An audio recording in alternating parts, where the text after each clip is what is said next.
foundational to my life. I'm only going to do sort of an introductory chat about it today, because it's something that I could ramble on for hours about. But we're going to talk a little bit about the way we handle tension in relationship, and the various personalities of self-regulation during times of tension or threat. These ideas are pulled from a guy named Stan Tatkin, who was a neurobiologist who shifted to relationship advice. I found his books to be really intuitively easy to understand and impactful because it seemed to line up with what made sense in my own experience. So I will link Stan Tatkin's stuff in the comments below, but I definitely would suggest that you check him out if you have any sort of relationship in your life. Even if it's a tremendously positive relationship like my own, I think the lessons are excellent. So, take that as you will. I'm going to inject my own thoughts here, but the overarching concepts come from this guy, Stan Tatkin. So anyway, the first thing to acknowledge here is that when you're in any form of relationship with someone, you become easier to threaten, so to speak, or that person, because you have allowed them in to your trusted circle, it is far easier for them to threaten you. This isn't necessarily a concrete, I'm gonna get you kind of threat. What I mean by more is accidentally triggering your lizard brain's fight or flight reflex. The threat can be a perceived insult, a intentional insult, threat of an argument, threat of a fight, threat of being alone, whatever it may be. All the little reasons we get in arguments over time.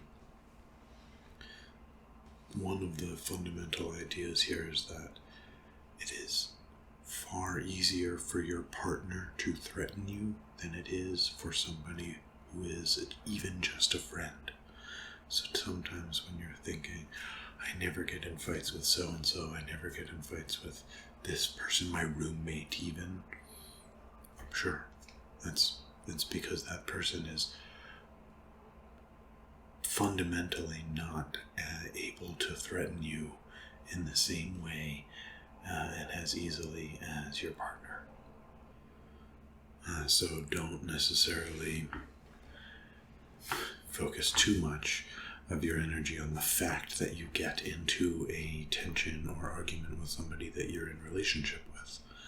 That is almost inevitable. I suppose we've all heard of a relationship or two where argument doesn't happen, but certainly haven't experienced that myself. The other note is that whether you are the person who's been threatened and you are therefore triggered and you are responding to that threat, or whether you are the person who is accidentally, the partner who has accidentally or purposefully made the threat, the way you respond to it is sort of what makes or breaks how the relationship goes and how that particular argument goes. And that tends to be that's going to be what we're talking about today when it comes to styles and tension. The other thing I want to point out here is that when you do threaten someone, and again, this is not necessarily an intentional threat. This can be an accidental move, or, an only semi-accidental move, or a purposeful move that you then regret afterwards, etc. It is not necessarily your fault when your partner gets triggered. However, if they are your partner and you want to have a good relationship, it is your responsibility to help them repair. Okay? So with that in mind, before we jump in, the actual final note is that nothing in this video, nothing I've said previously, or nothing I am about to say, is designed for you to use it as a weapon against your partner. That defeats the whole purpose. If you make a big deal about fault versus responsibility and try to make them feel bad because they say fault, if you blame someone for being an island or a wave, which is concepts we'll go over in a few moments, that you've lost the whole point of the relationship repair. The goal of the discussion is to give you, and possibly your partner, tools to approach the moments of tension properly. Alright? So with that in mind, I want to talk about the 3 communication styles while in tension. The first communication style is the island. The island is somebody we would call emotionally reserved or emotionally static. The default for someone who is a island communicator is someone who, when under tension or threat, in the beginning stages of argument, will retreat within themselves. They tend to be the kind of person who needs time to process something, will lock themselves in a room, leave the space sometimes to get time to think. Sort of depends on their partner. But the island is the one who will pull in and reserve and not engage with an issue or argument if they are given the choice right away. They may come back later with very well chosen and specific words, but the initial move is typically to retract, to pull away. The island, for all of these styles, and this comes mostly from Stan, all of these styles sort of reflect back to your childhood and how you interacted with your parents or guardians. So, for example, the island's parents tended to prize accomplishment, intelligence, proficiency in sport or performance, ballet, art, whatever it may be. The performance and the proficiency was more important, or was not necessarily more important, but was what earned you the love and what got you that recognition from your parent.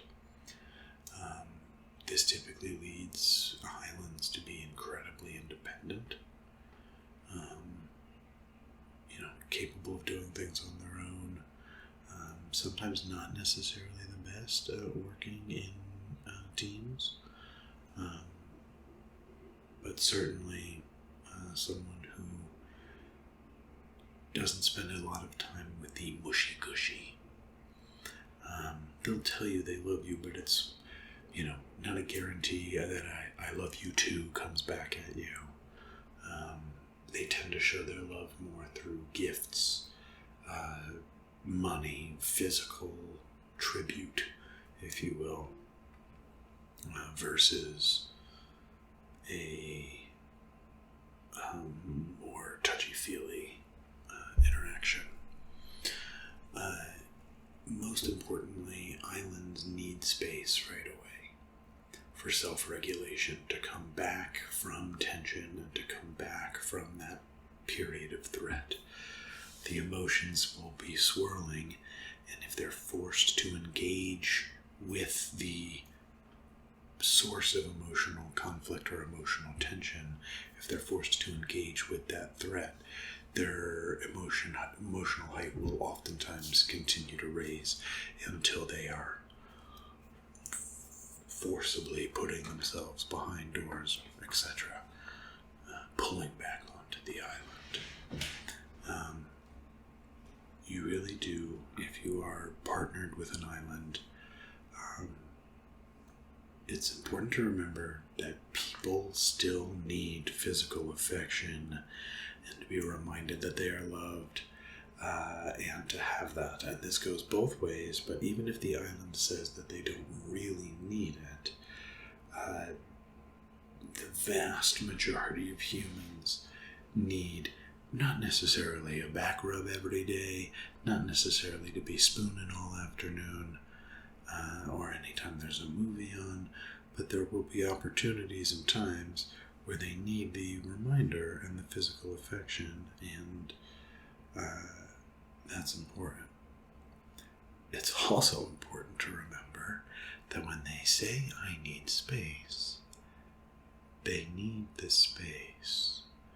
While it may be healthy to talk through issues, and there may be a reason to work from the island mentality towards the anchor mentality, which is the more of the balanced mentalities, the truth of the matter is that if you force an island into a conversation when they are emotionally turbulent, their emotional turbulence will continue to heighten. Don't be fooled by their reservation to think that this is some sort of lack of emotion. The emotion is largely, I don't want to say bottled, but channeled in a way that's internal. Maybe it's the same as saying bottled, but the island does need that space. It can be difficult to give that space if you are a wave, like myself. Waves, or folks who are emotionally dynamic, are, as you would sort of imagine, the opposite in many respects to the island mentality. If we want to just start with the childhood piece to get that out of the way, waves typically had one very emotionally giving parent, maybe not very, but acceptably emotionally giving parent, physically interacting, or two emotional parents that their own selves vacillated in that affection. Sometimes the affection was there, sometimes it was driven by performance, sometimes it was not. One parent who was very there, one parent who was more driven like an island, can start to lead to a wave mentality for the person we're talking about here. I don't know how we keep thinking about me, but I'm trying to make it more generic. It's not me just because we're talking about waves. Waves will, I think this was the one that struck me most with the antagonist. Waves will often ask, "Do you love me?" ask questions, which early on in my relationship and most of my previous relationships was a problem of mine. In most arguments, waves will focus on the stability of the connection. They'll want to make sure that any turbulence is resolved immediately, which is again pretty at odds with the island. We need to talk through things right now in order to reinforce that the relationship is stable and that we are in a good place, and that we can reestablish our loving connection. The wave will oftentimes self-regulate with a partner rather than alone, and will come off of those emotional peaks with a conversation. For you islands, it is very important to engage with the wave. Even if you can only give them a little bit before you retreat onto the island, waves can, when not given any engagement, spin themselves up to emotional heights, because they will start to have those waves crash higher and higher up the shore, so to speak, in an attempt to get a reaction and gain stability. Waves, as much as you can, try to get space for all people. While engaging in some issues right away needs to happen, certainly some things are sort of emergency level. The vast majority of issues will work much better for you if you return to them 20-30 minutes after the turbulent moment. Big reason for this is because our brains are still kind of lizard brains. So when you get into an argument, when you feel at threat or threatened or triggered, when volume starts to go up, when tension has arisen in a relationship, the fight or flight reflex can either kick in fully or can be prepared. And what I mean can be prepared is that your brain will see the threat, will assess the situation and go, I do not have to fight or flee yet. However, I need to prepare for this. And in order to prepare, I need oxygen and sugar ready to go to my legs and arms so that I can either book it or battle. The unfortunate side effect of your body pulling back stores of oxygen and sugar and keeping them in reserve for that burst of energy should you need it, is that your mind needs oxygen and sugar to process new and novel information. And without it, you will have the same argument that you have had over and over and over again. That's right. It's not really your fault that you keep having the same argument with your partner. It's the lizard brain. As soon as one of you gets triggered, the other one will reciprocally get triggered. If you've been in a partnership for more than a couple months, we know that triggers tend to happen reciprocally. And as soon as you both are in that moment, your blood oxygen level goes down, your brain oxygen and sugar levels go down, not in a dramatic way, but in just enough way that your frontal cortex stops processing new information, and you end up having the same fight you've always had. If you're able to step away, take 20, 30, 40 minutes, however long it takes. Sometimes it's just a dog walk, sometimes we'll come back tomorrow, tonight, etc. Give yourself the time. If you're a wave, promise yourself you'll get some answers. Make sure that you do reinforce later on that you want to have a conversation if it's an issue that's still on your mind. But step away. Islands. Communicate with your partner. Tell them that you need the space to order your thoughts and that you need the space to process things. Step out of your comfort zone and remind your partner that you do still love them, even though it seems ridiculous that you would have to remind them of such a thing. Take the space, cool off, and when you come back, it will be so much easier to discuss with each other because your brains will be right full of oxygen and sugar.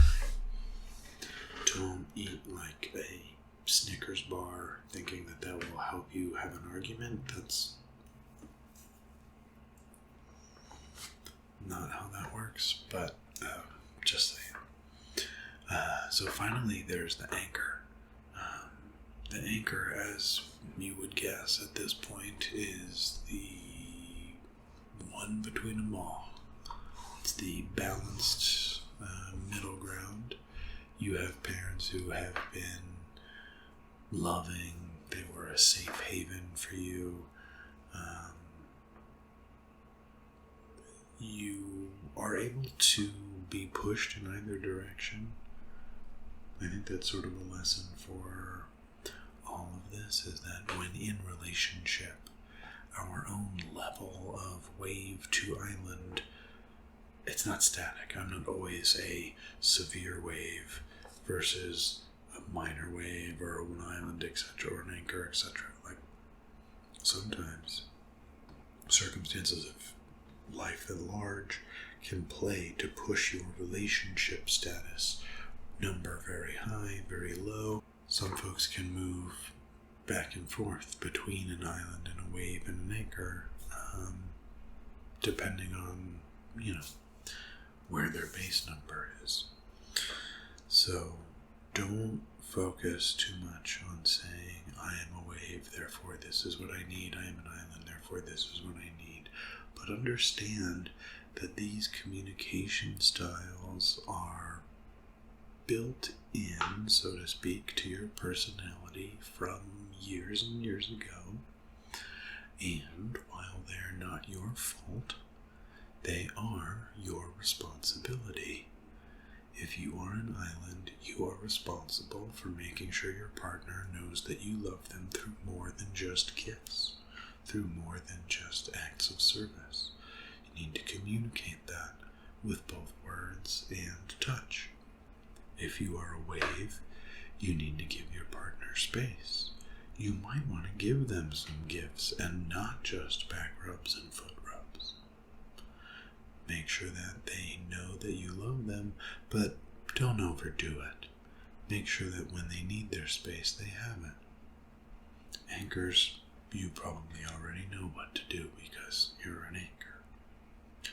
But the truth is, in relationship, tension, threat, triggering, it's going to happen.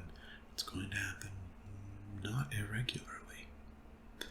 The way you respond to it and the way that you allow yourself and your partner to regulate and come back together later, right away, however works best for you, that's all going to come down to you and your communication. Don't feel like a relationship just magically works. It just doesn't. It takes effort, it takes lots of communication, it takes lots of miscommunication.